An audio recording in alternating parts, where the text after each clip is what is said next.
don't open that door. Come along with our triumvirate of terror as we descend into darkness, hurtle into horror, and plunge into peril. If you've ever discussed invertebrates with potential cultists, you're in the right place. I'm Justin, and Norwegians speak great English. I'm Nico, and this is why I prefer Swedish death metal to Norwegian death metal. I'm Dan, and fermented shark is not very good. And we're here today. It's a special day. Dan, it's a special month, actually. It's October, spooky season abounds. And what's our theme for this month? So our theme for this month of October is cosmic horror. Ooh. Oh, hell. That's right. And today we're reviewing Sacrifice, the one from 2020. This was directed by Andy Collier and Tor Mian, starring Sophie Stevens as Emma Pickman, Ludovic Hughes as Isaac Pickman, Barbara Crampton as Renate, Lucas Logren as Gunnar, and Johanna Aredal as Astrid. We open with Isaac and his pregnant wifey, Emma. Together, they are heading to a remote Norwegian island. You see, Isaac was actually born there, and he spent part of his childhood there until his dad left, and so his mom took him back to the good old USFA.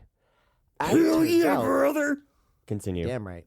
As it turns out, Isaac has actually technically inherited his old family home, so he and Emma are there to handle their affairs and sell the house. Nico, millennial dream aside, what happens next? Bro, I'm probably never going to own a house, RIP. Anyway, that evening, Isaac and Emma head out to a local bar/restaurant type shindig to get some grub, but the locals are pretty rude and they even get physical with Isaac, and I'm not talking Dua Lipa. That all stops once Emma reveals Isaac's real last name, and she says that, hey, actually, guys, he is from the island. So they immediately get very chummy with him, and they get the couple some food, and they're super apologetic instantly. Indeed. And Dan, please excuse Nico's blasphemy, because we both know physical is always going to be Olivia Newton-John. But what happens next? Fair. No, that is fair. You got me there. So the next morning, Renate, the local law enforcement, shows up. She reveals that Isaac's dad was actually murdered by his mom. That sucks. But anyways, she also invites the couple to dinner at her place. Isaac and Emma decide to take her up on the offer, and they run into Astrid, Renate's incredibly fine daughter. Renate tells them about the local god, who they call the Slumbering One, who is definitely not Cthulhu, wink wink, and invites the couple to a local ceremony that will be held on the following day. That night, Emma is plagued by nightmares. For more on that, we turn to our local nightmareologist, me. The next day, Emma and Isaac bear witness to a local ritual. Emma doesn't take part, but Isaac does, swearing himself to the Slumbering One. Note to everyone, don't fucking do that. Okay. Right. After doing that, he is submerged underwater and bears witness to something unearthly, which is why I warned against this. After he's pulled out from the water, his mind slowly begins to change. He kind of really wants to stay on the island, and he even has an argument with Emma. Okay, fair. And he goes for a walk where he meets Astrid swimming alone, naked. And I don't know what happens after that. Maybe Dan does. Well, the next morning, which is what I said last time too, Emma awakens from yet another nightmare. A real estate agent arrives and tells Emma and Isaac that it will be difficult to sell the house since, it's kind of a murder house.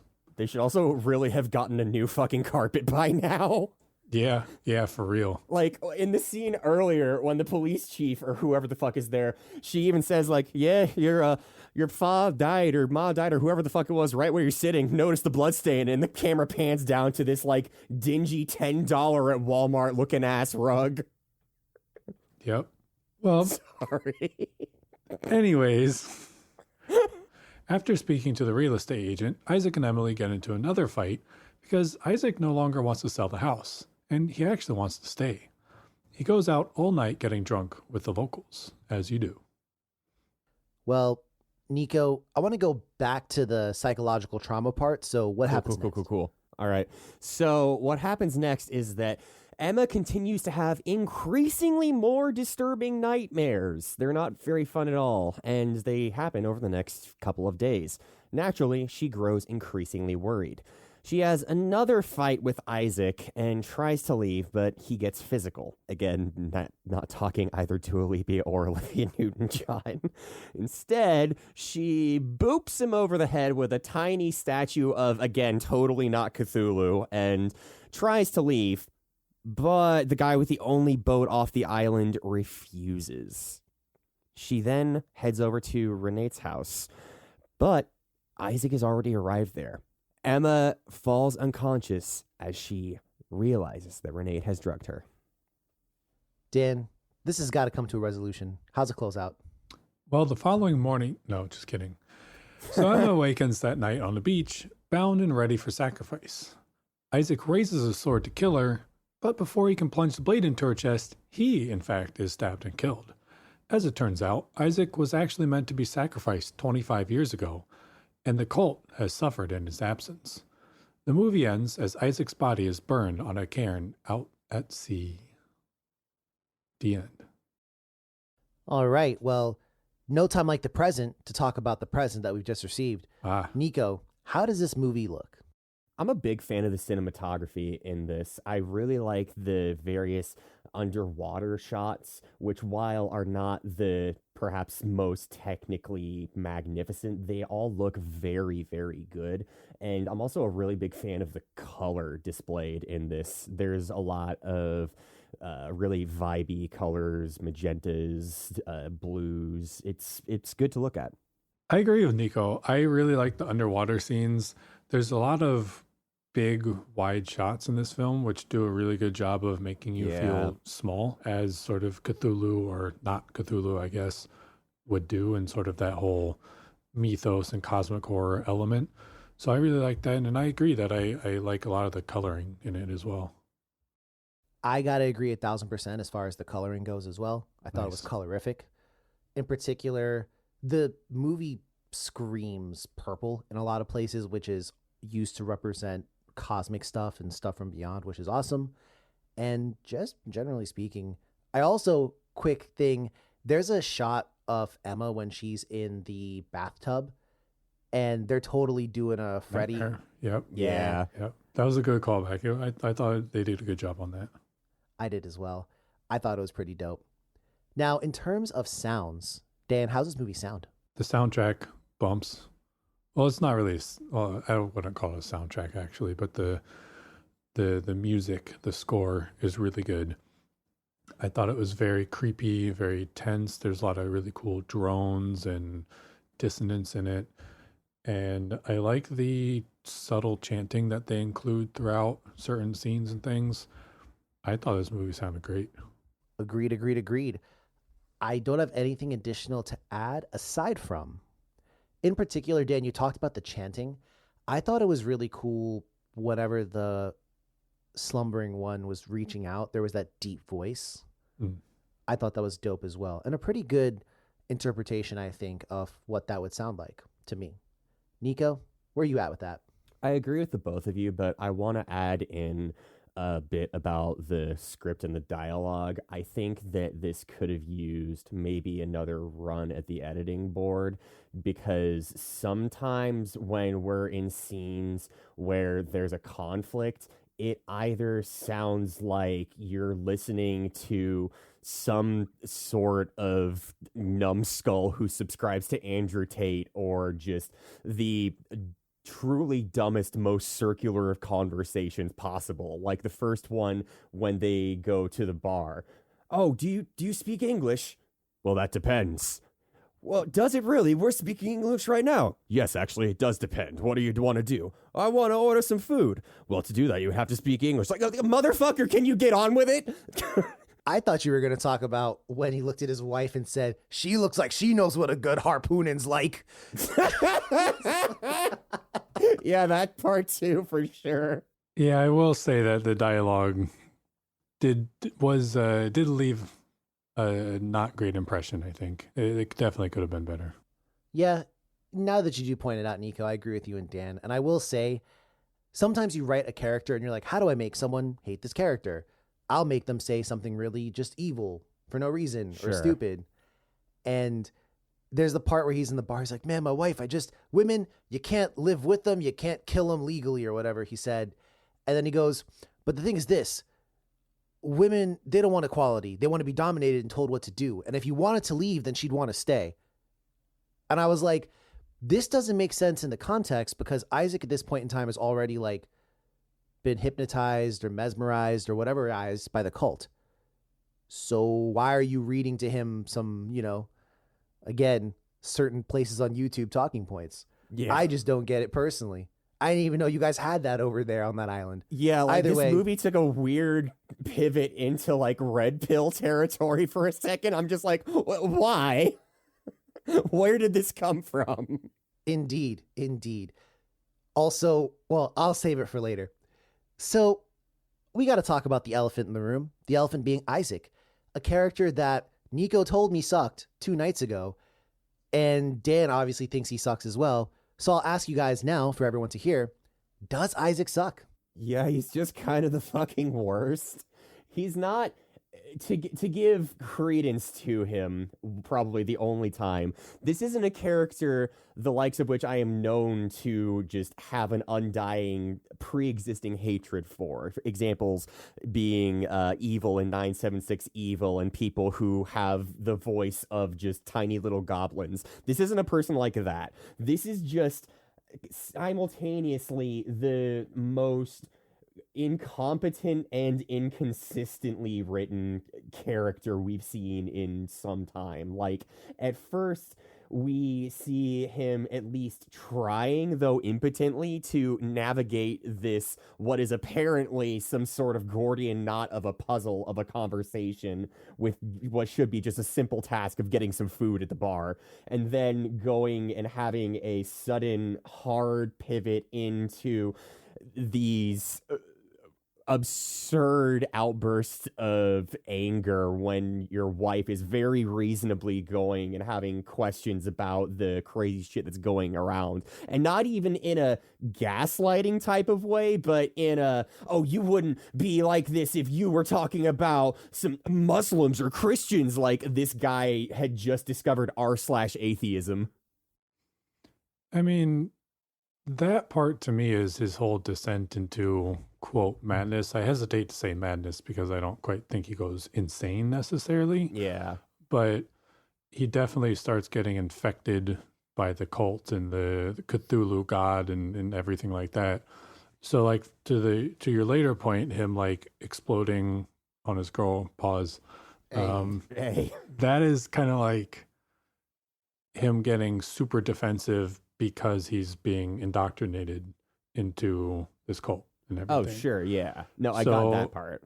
Yeah, but I mean, to me, that's not poor writing or a shitty character or anything, or it's not Isaac sucks. It's just that's what happens to him, and he's coming back home and embracing his culture and everything. I would take it like that if the rest of the cast of characters were similarly xenophobic, but the rest of them are actually just pretty nice. I don't think so. What? They're just insular. I mean, the entire bar scene at the beginning whoa. is pretty xenophobic. I didn't take that as necessarily like prejudice towards Americans, but the barkeep just playing with this very clearly low IQ dumb motherfucker. Okay, hold up. Your reasons are falling apart now, bro. First off, to Dan's point, I don't think you can judge Isaac based on what he does after he does that whole cult oath, because everything after that is him being taken over by the cult. So it's not inconsistent for him to do that, because that's, like Dan said, the whole descent thing. Secondly, you said my man was impotent when he was just trying to get 2 plates of food. I mean, at one point in time, he literally goes, bro, just give me some fucking fish. So I don't know how else he was supposed to navigate that conversation. But you killed me with that last one, sir. You killed me with that last one. They're not xenophobic. They're just insular.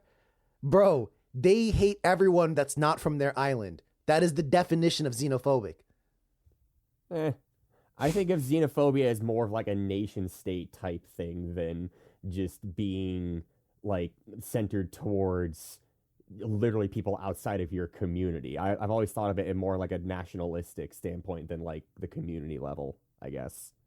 Does that make any sense? I mean, it makes sense. I feel like it's wrong, but Well, then, I mean, hey, I might be wrong. That's fair. That's totally fair. I just all right. didn't like his portrayal then, I guess, would be the problem there. And, like, yeah, I guess I just didn't like his portrayal. Dan, you might have a better rationale here. Why does Isaac suck? Hey, fuck you, buddy.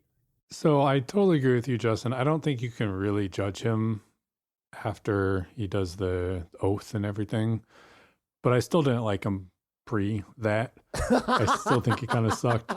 I do think he could have navigated that conversation in the bar better. And it's not even like, oh, navigating this conversation, but more of just like, he was kind of a piece of shit then too. Yeah.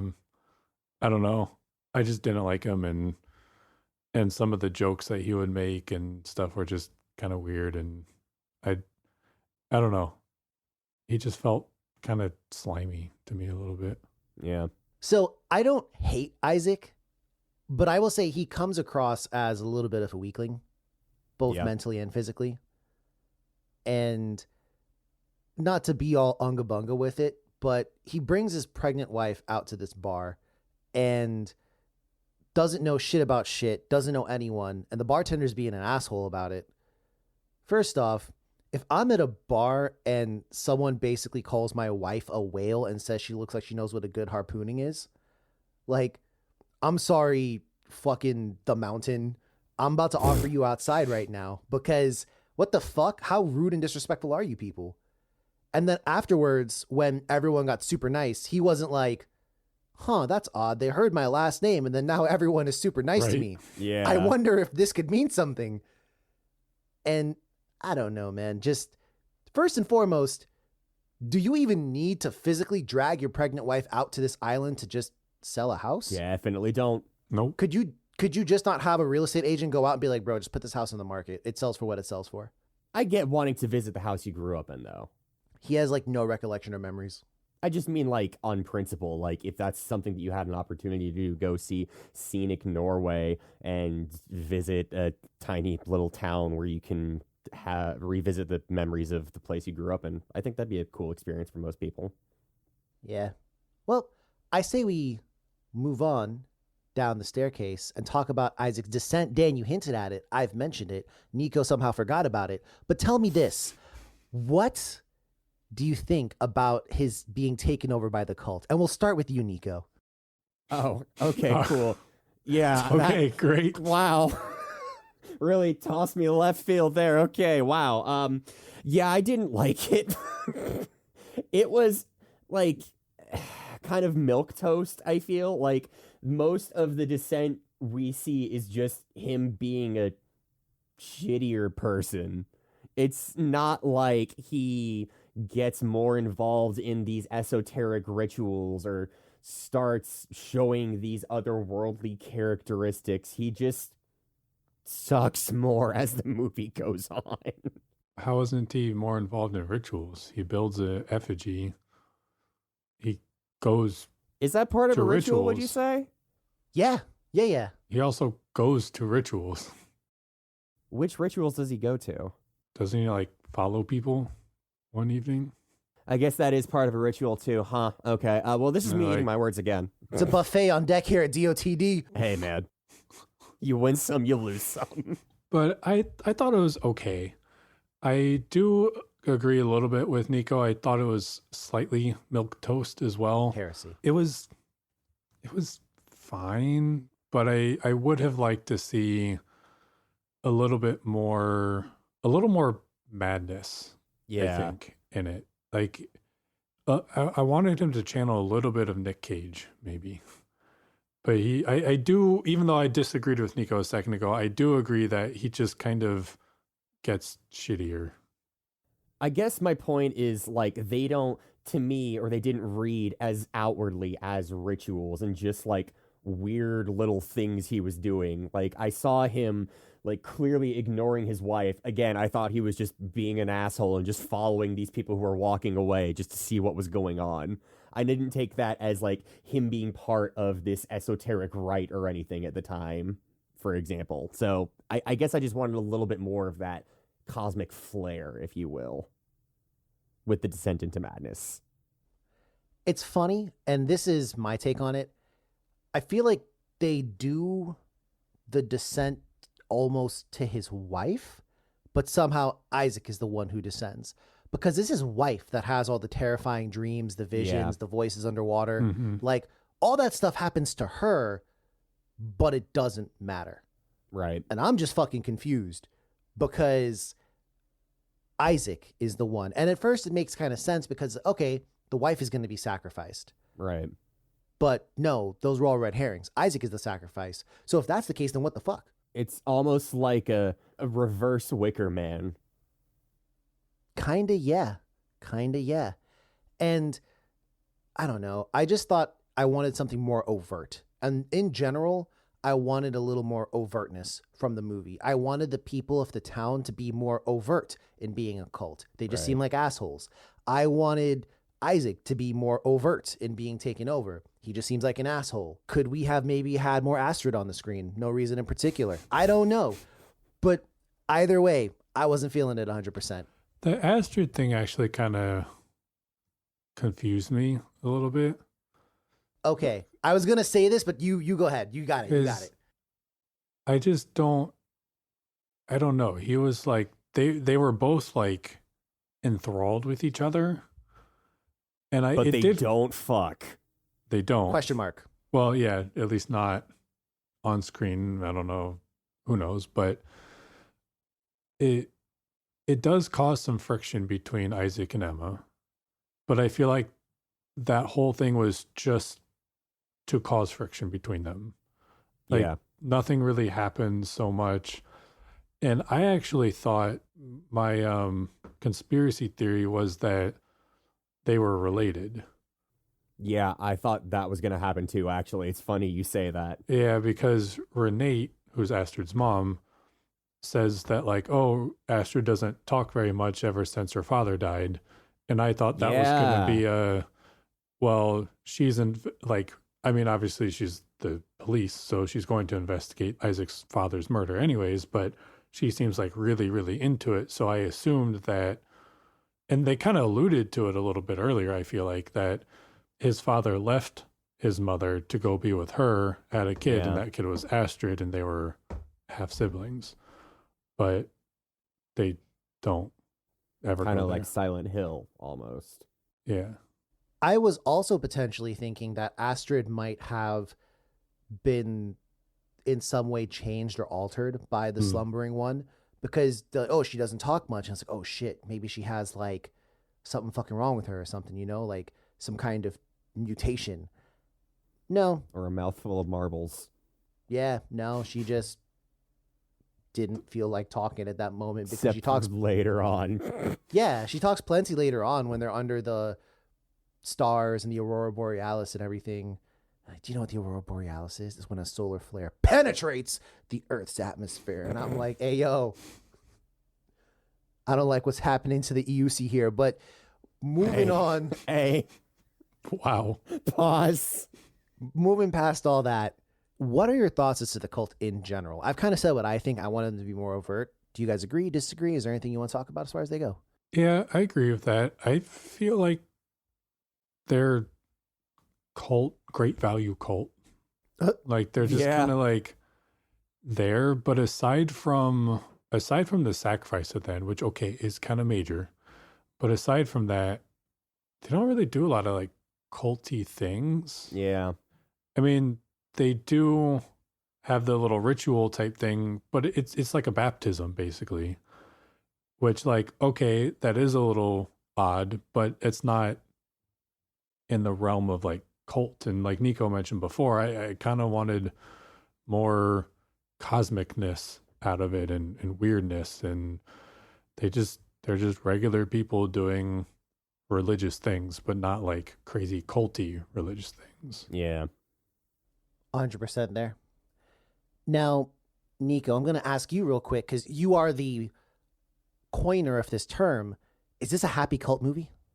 I don't think so. I think it would have been a happy cult movie if Isaac wasn't so much of a shit and or no, it would have been a happy cult movie if this was more so immediately from the perspective of what's her name, Emma. And we got to see her maybe start to empathize more with the people and their way of life. But as it is, it ends more like a hostage situation than anything else. IMO.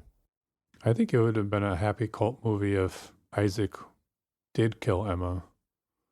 Yeah. Because that would have been for him, he's yeah. coming home and embracing his culture and his people. And like, I think when you coined the term, you mentioned Midsummer and there's one other movie, I don't remember what. The Vitch, that we totally need to review, even though I already know Justin's not going to recommend it.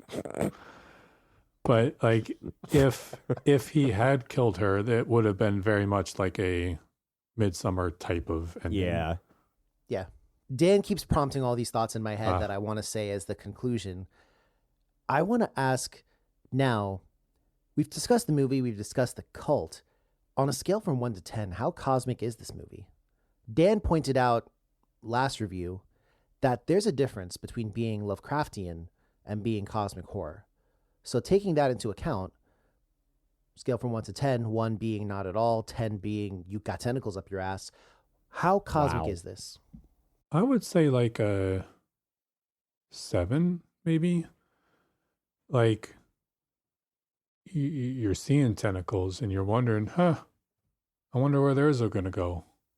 But they're not they're not there yet. But I mean, obviously there's tons and tons of Cthulhu and the Lovecraftian part of it there, and the mythos and everything is all there. There is a little bit of descent into madness, kind of like we talked about. A little bit of the mythos and the unknown god kind of thing. But I'm going to keep bringing this up because I think Nico said it well earlier. It's all kind of like milquetoast. And I just feel like if they had leaned into it more and just gone a little bit more, it would have been very much more cosmic horror-y. Yeah, to be honest, I'm not too far away from you, Dan. I also agree with the term milky toast. And I think that just generally they could have done more. And I'll expound more on that later. But for me, it's a 6 for everything you just discussed. But Nico, where's it at for you? And is this toast milked out? Pause. I think that it's... I can't remember what I gave our previous one. I think it was a 6.5, and I think I'm also going to say 6.5 here. For basically the same reasons that the two of you just stated. Again, and I don't mean to sound like a broken record here, but I wish there was just, if they had put 5% more effort into making certain more culty aspects of this film really sparkle, that would have added like 10 to 20% in terms of the overall vibes, I think. But it doesn't quite reach that level for me, so I'm going to give it a 6.5 out of 10. All right. So let's take that and go into the what would you do? And I guess I got a pretty simple question. I have an idea of what our scores are going to be based off of this conversation. What would you do if, let's say, you inherited a house on that island and the three of us had to come out there? First and foremost, who would be the person with the hidden past linked to that island? Who would be the person who would be sacrificed?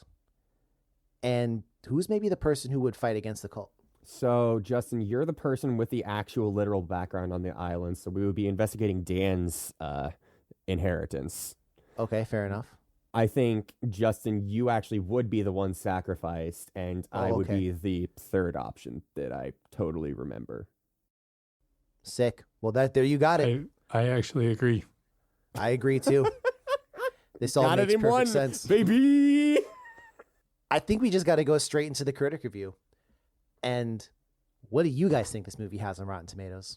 I'm going to guess a 65. I'm going to go a little bit lower, and I'm going to say a 62. Dan, you literally just edge it. Yes. It's got a 60% on Rotten Tomatoes from the critics. Audience really didn't like this one at a 36 from them. Mm. But I want to know, what would you give it and why? I'll start. I want to sort of try to balance out everything that I've said in the past 20 minutes by mentioning what we only briefly talked about in the beginning.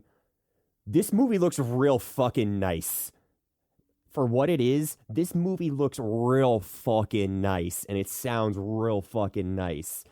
And my problems with the dialogue and the perhaps muted vibes in some parts aside, I had a very good time watching this, even though after reflecting on it, it is perhaps a little underbaked. I'm gonna give this a 67. Dan, where are you at with it? I largely agree with Nico. This movie was frustrating because there was a lot of really good parts about it and the ideas were really good. Yeah. But I just think some of the execution was lacking. And I think with a little bit more, it could be a lot better. Yeah. I'm going to say, I don't remember exactly what number you just gave it, Nico, but I'm going to say 67. That was close. Yeah. I'm going to say 67. I Wow. literally agree with every single thing you guys just said. This movie, underbaked is the best term for it. It sets the groundwork and you have the framework for good things to happen. And the best way I can describe this is The Raid Redemption is one of the greatest martial arts movies of all time. Imagine and if Raid that movie... Shadow Legends is sponsoring this episode of the my podcast. God. No. And this almost feels like if The Raid, instead of being rated R and totally bloody and full of ingenious fight scenes, was PG-13 and they slapboxed.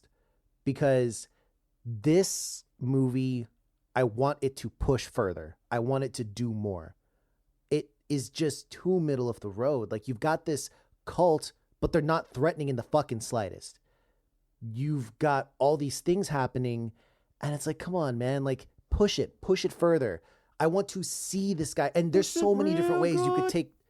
There's so many different ways you could take this movie. Literally. You could have it be Isaac is, like Dan said, if you want to go the happy cult route, Isaac hates his life. He knocked this girl up and now she's controlling his life. They go because she wants more of his inheritance. And after becoming and falling in with the cult, he eventually kills her and then learns to love his new family. Midsummer. Chad Summer. Yeah. You could have gone another route and you could have had it be, a different thing where he goes home and to confront his past, he has to confront the cult. And there's just so many different ways you could have done this. And this is just so milquetoast. 67. I'm actually curious if whether or not the two of you are going to recommend this, but I had a good enough time despite its flaws to say that I do, and I leave the decision of not recommending it to the two of you. Yeah, I wanted to get in early on this one, folks. Not my fucking problem. Not my fucking problem. I'll spare Dan the controversy. I do not recommend this movie. There we go. Because there are, thinking back to our, not our manifesto, but our purpose and point for recommendations is... Yo, if there's any, world tragedy coming out in, mid-October, don't fucking add us, okay? Yeah, but there's so many movies out there that are so much better at doing this. I couldn't recommend this over those. Yeah. So yeah. Dan, would you have, out of curiosity? I don't think so. For okay, what you couldn't just say said. it. Nope. Well, you heard it from here first, dear listener. We don't recommend this one, unfortunately. But if you disagree, or if you want to fill us in on something we've missed, we're on social media. Hit us up on X and Instagram at DOTD Horror. We're also on Facebook. Let's don't open that door. Plus, catch everything we've done on our website, which is DOTDHorror.com. And stay tuned and see if we recommend literally anything this month. 0-3 so far, baby. But till next time, don't drag your 8-month pregnant wife out to the middle of fucking nowhere where there's like no good medical treatment. I wouldn't do that personally. Also, like, Zillow exists for a reason. Yeah. This Look out whole for one. fucking movie could have been prevented with a Zillow search. I don't know if they have in the Norlands. Oh, yeah, it's just called Especially Zero. in the sticks. Yeah. But till next time, dear listener, don't open that door.